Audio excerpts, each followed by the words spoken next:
Hey, I'm Naomi Hall, and I am a stress and burnout speaker and coach. And my business has been born out of my own experience with extreme stress and burnout multiple times. And so many people think that it's normal to be stressed out. But I want to change that conception to it's common. But that doesn't mean it's normal. It doesn't mean it's healthy. And it doesn't mean that that's how life has to be. Stress results in a plethora of physical ailments, very real physical ailments that can land you in the hospital. And I'm talking to you as someone who used to be a stressed out, burnt out, chronically ill teacher, just barely surviving, just barely keeping up with life. I was treading water and the water was right under my nose. I was about to go under and I finally realized I needed help. And today I'm talking to you as a thriving, healthy, fit entrepreneur. And it's not because I have any less stress as an entrepreneur, because I don't. What's different is I fixed my foundation because my foundation had crumbled. I want you to be able to fix your foundation before you crumble. I reached out for help and I made small changes over time that added up to huge results. I can remember, I don't know how many times sitting on my couch sobbing at 9:30, 10:30 at night because I was so overwhelmed by life and everything that I had to do.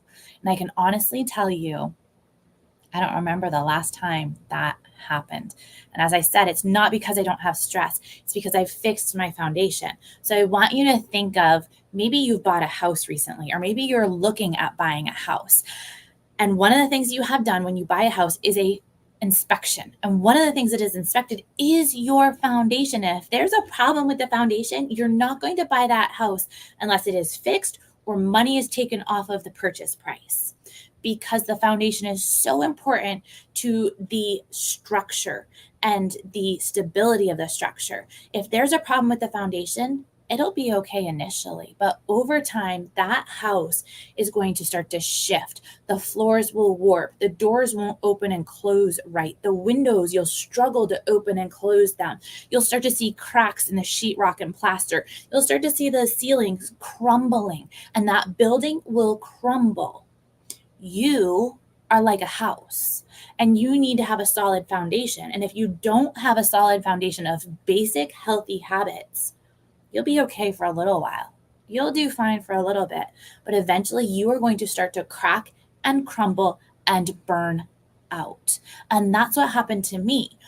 But when I fixed my foundation, making sure that I had a healthy mind and body, I started to be able to manage the external stressors that I have no control over. Because if we have an unhealthy mind, we have an unhealthy body. And if we have an unhealthy body, we have an unhealthy mind. We've got to put both together and work on both. And so I've broken up those into 5 foundational blocks: movement, nutrition, hydration, sleep, and mindset.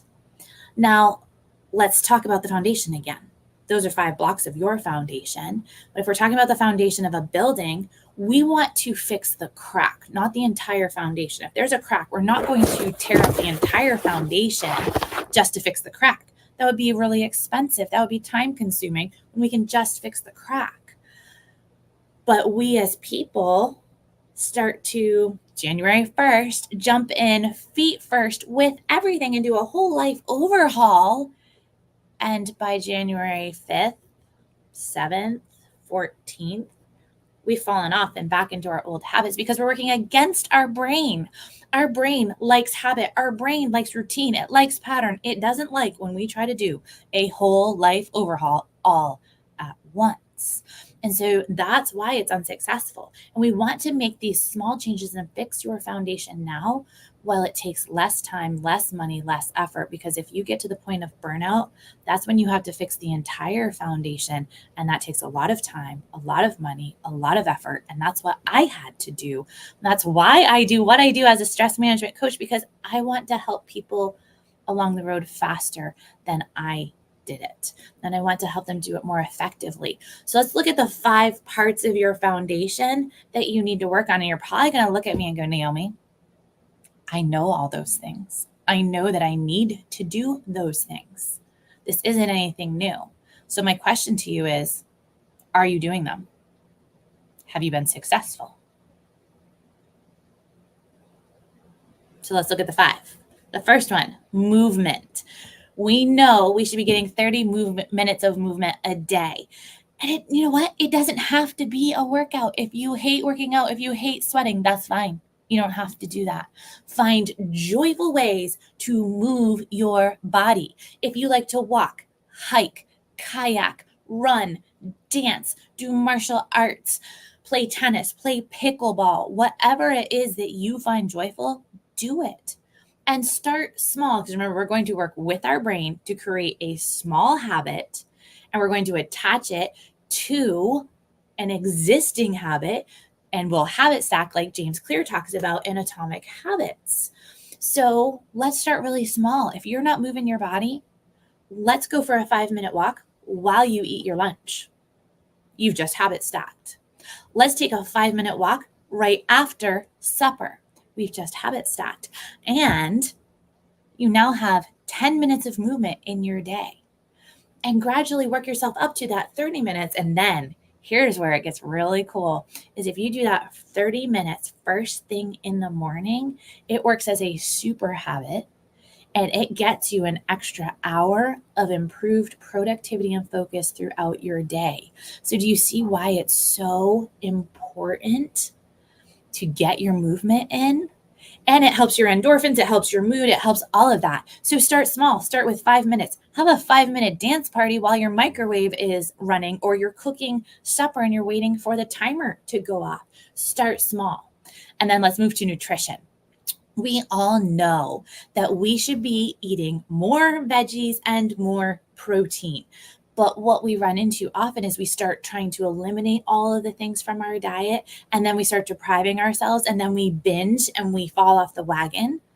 Let's keep it simple. I ascribe to let's add rather than remove, because when we add more of the good, healthy foods that we need, the fun foods slide to their proper place of priority in our diet. There's room for the fun foods. They just shouldn't be the main show. So let's keep it simple again. Let's add a veggie at every meal, and let's make it simple. Let's narrow it down. Add a veggie to breakfast, because I can guarantee most of us aren't eating a veggie at breakfast, right? I know I wasn't, but now I'm at the point where if I don't have a veggie at breakfast, I feel like something's missing. I'm looking for my veggie, trying to figure out where it is. So maybe you add veggies to your scrambled eggs. Maybe you have some baby carrots with your oatmeal. Oh, and well, you can actually shred them and put them in your oatmeal. That's one way to do it. Maybe you grab a handful of grape tomatoes to eat after you have your bowl of cereal. And as you add more of the healthy foods, the unhealthy foods are going to slide to their place of proper priority. So add a veggie to breakfast and get creative with it. Maybe you make an egg casserole that is filled with all kinds of delicious veggies.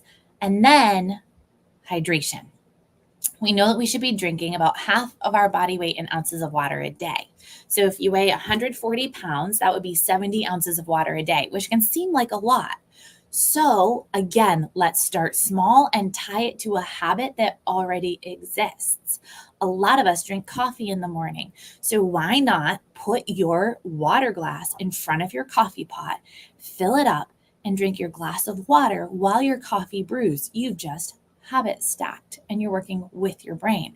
And added benefit, you are rehydrating your body first thing in the morning, which is going to benefit your brain and help you think more clearly. It's going to benefit your heart in that it is going to help with the viscosity of your blood. It is going to help your joints, because your joints need to be lubricated. And so drinking that one glass of water while your coffee brews has an added benefit for you, that you're starting your day with hydration. And then what about sleep? This is one that people will fight with me over and say, Naomi, I do fine on 4 to 5 hours of sleep. You do fine. You are not at peak performance. You are not thinking as clearly as you possibly can. You are not at your best. You are getting by and you are doing okay. You are not doing your best. We know that we should get 7 to 9 hours of sleep a night, but going from 4 to 5 hours to 7 to 9 hours is a huge jump. So maybe you're like, what am I supposed to do? Lay in bed awake for those hours? No. Again, we're going to make it simple and tie it to something that already happens. Look at what time you went to bed last night and go to bed 2 minutes earlier tonight. Simple, right? Do that for a week. And then next week, go to bed 2 minutes earlier and your brain goes, oh, I can do 2 minutes. No problem. I did it last week. I can do it again. And the next week, 2 minutes earlier. And the next week, 2 minutes earlier. And before you know it, you have added an entire half hour of sleep. And you are going to start noticing changes and improvements. You're going to notice that you're thinking more clearly. You're going to notice that you have more energy. You're going to notice that your afternoon slump is starting to go away just by adding 2 minutes of sleep a night each week. Small, simple, attainable habits tied to existing habits. And we haven't even touched your bedtime routine. My final block in your foundation that we're going to look at is mindset. Mindset actually is a really huge block in your foundation. It's actually as big as those 4 health and body ones. And I'm going to give you my favorite tool. It's called Scribble and Scrap. And it comes out of a study done by the University of Ohio that looked at people who just noticed negative thoughts versus those who use Scribble and Scrap. And I'll explain Scribble and Scrap in just a second. But the difference was the people who just noticed their negative thoughts had some improvement, but those who did Scribble and Scrap were actually able to move on beyond the negative thinking in a more positive manner and be able to problem solve. So we often get ourselves stuck in a negative thought spiral. So your first step is to notice the negative thoughts. And then you're going to grab a piece of paper. And as it says, it can be a scrap of paper. It doesn't matter what it is. It just grabs something. And again, as it says, scribble down the thought. Scribble down what it is that's spiraling in your mind. And then scrap that piece of paper, crumple it up, and throw it in the garbage.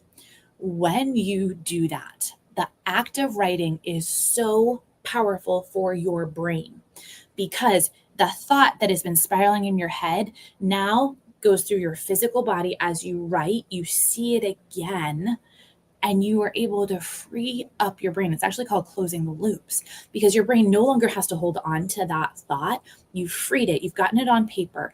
And now you can actually get out of your fight or flight brain that is just trying to survive and get back into your thinking brain, your logical brain, the part that allows you to problem solve and find a solution to the problem.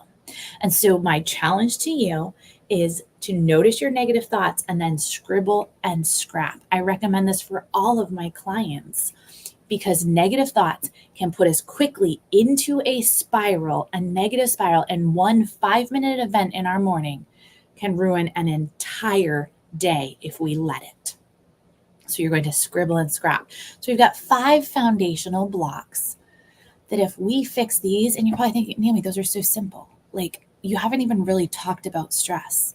I know, because when your body and your mind are healthy, you're then able to manage the external stressors. You have the physical capacity, you have the mental capacity to manage those external stressors because so many of our stressors are internal.